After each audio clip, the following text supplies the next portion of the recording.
చిన్నపిల్లలకి ఫీవర్ చేసినప్పుడు పేరెంట్స్ చేసే 5 most common mistakes. Hi, this is doctor Ashritha, paediatrician. Mistake number 1, over clothing. అంటే full clothes వేసి కప్పేస్తూ ఉంటారు. వాళ్ళకి లోపల షర్ట్ ఒకటి వేయడం, దానిపైన స్వెటర్ వేయడం, మొత్తం ఫేస్కి అంతా కప్పేయడము, దానిపైన 2-3 దుప్పట్లు వేసేయడం, ఇలా చేస్తూ ఉంటారు. దీనివల్ల ఓవర్ హీట్ అయిపోయి ఇంకా ఫీవర్ అనేది అగ్రివేట్ అవుతుంది. మిస్టేక్ నెంబర్ 2, కోల్డ్ వాటర్ అంటే ఐస్ వాటర్ ఉంది కదా, ఐస్ వాటర్తో తడిగుడ్డని ముంచేసి తల మీద పెట్టడం. దీనివల్ల పిల్లలకి షివరింగ్ అనేది స్టార్ట్ అవుతుందండి.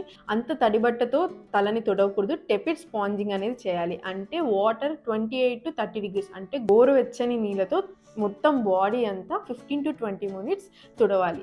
Mistake number 3, paracetamol dosing and frequency. Paracetamol dose అనేది డాక్టరు ప్రతి బేబీ వెయిట్ తగ్గట్టు రాసిస్తారు. స్ట్రిక్ట్లీ ఆ డోసే యూస్ చేయాలి. అండ్ ఫ్రీక్వెన్సీ, మెయిన్గా చేసే మిస్టేక్ ఏమంటే ఒకసారి పారాసెటమాల్ డోస్ వేసేస్తారు, ఆఫ్టర్ దట్ 1 to 2 hours మళ్ళీ ఫీవర్ అనిపిస్తే మళ్ళీ ఇంకోసారి సేమ్ డోస్ అనేది కంటిన్యూ చేస్తారు. ఇలా చేయకూడదండి. పారాసెటమాల్ అనేది ఖచ్చితంగా 6 hourly వన్సే వేయాలి.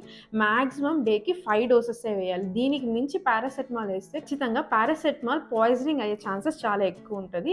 ఇది చాలా డేంజరస్ బేబీకి. మిస్టేక్ నెంబర్ 4, ఫ్లూయిడ్స్ సరిగ్గా ఇవ్వరు. అంటే వాటర్ సరిగ్గా ఇవ్వరు, కోకోనట్ వాటర్ ఇవ్వమంటే అవి ఇవ్వరు. ఏమన్నా అంటే జ్వరం వచ్చినప్పుడు కోకోనట్ వాటర్ ఇలా ఫ్లూయిడ్స్ ఎక్కువ తీసుకుంటే కోల్డ్ వస్తుందని అపోహతో వాళ్ళకి ఫ్లూయిడ్స్ కూడా సరిగ్గా ఇవ్వరు. మెయిన్లీ ఏంటంటే ఫీవర్ వచ్చినప్పుడు పిల్లలకి అపటైట్ అనేది ఉండదు, అంటే ఏం తిన్నా సహించరు. సో ఫుడ్ ఖచ్చితంగా అవాయిడ్ చేస్తారు, ఫుడ్ సరిగ్గా తీసుకోరు. దాంతోపాటు మీరు ఫ్లూయిడ్స్ కూడా కట్ చేస్తే ఖచ్చితంగా బేబీ డీహైడ్రేట్ అయిపోతుంది. డీహైడ్రేషన్ వల్ల ఇంకా ఫీవర్ అనేది ఇంక్రీజ్ అవుతుంది. సో మీరు ఇంకా ఫీవర్ని అగ్రివేట్ చేస్తారు. Mistake number 5, most dangerous, self medication and medication pharmacy నుంచి తీసుకోవడం. ఒకటి ఏంటంటే ఒక 3-4 months ముందు సిబ్లింగ్కో ఎవరికో ఇచ్చుంటారు, ఫీవర్ వస్తే ఇంత డోసు ఇంత ఇవ్వండి అని చెప్పి, వీడు చిన్నోడు కదా వాడికి ఇచ్చే డోస్లో సగం ఇస్తే సరిపోతుందని ఇంట్లోనే మీరు సెల్ఫ్ మెడికేషన్ చేసుకోవడం. ఆర్ ఎల్స్ ఫార్మసీకి పోయి చిన్నపిల్లలని ఫీవర్కి ఒక సిరప్ ఇవ్వండి, కోల్డ్కి ఒక సిరప్ ఇవ్వండి, కాఫ్కి ఒక సిరప్ ఇవ్వండి అని చెప్పి సిరప్స్ తీసుకొచ్చి వేయడం చాలా తప్పు. ఫీవర్ అంటే ఓన్లీ ఒక రీజన్ వల్ల రాదండి. అది వైరల్ ఫీవర్ అవ్వచ్చు, బ్యాక్టీరియల్ ఫీవర్ అవ్వచ్చు, ఇది సింపుల్ డీహైడ్రేషన్ ఫీవర్ అయి ఉండొచ్చు. పిల్లలు ఫ్లూయిడ్స్ తీసుకోకుండా డీహైడ్రేట్ అయ్యే దానివల్ల ఫీవర్ అయి ఉండొచ్చు. ఇంకేమన్నా ఆటో ఇమ్యూన్ కానీ ఇన్ఫ్లమేషన్ ఉన్నా కూడా ఫీవర్ అనేది వస్తుంది.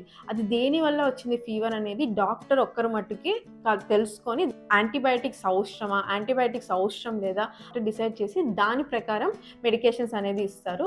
సో మీరు సెల్ఫ్ మెడికేట్ చేసుకోవడం ఆర్ ఫార్మసీకి వెళ్ళి మెడికేషన్స్ తీసుకోవడం చేయొద్దండి. Please be safe. Thank you.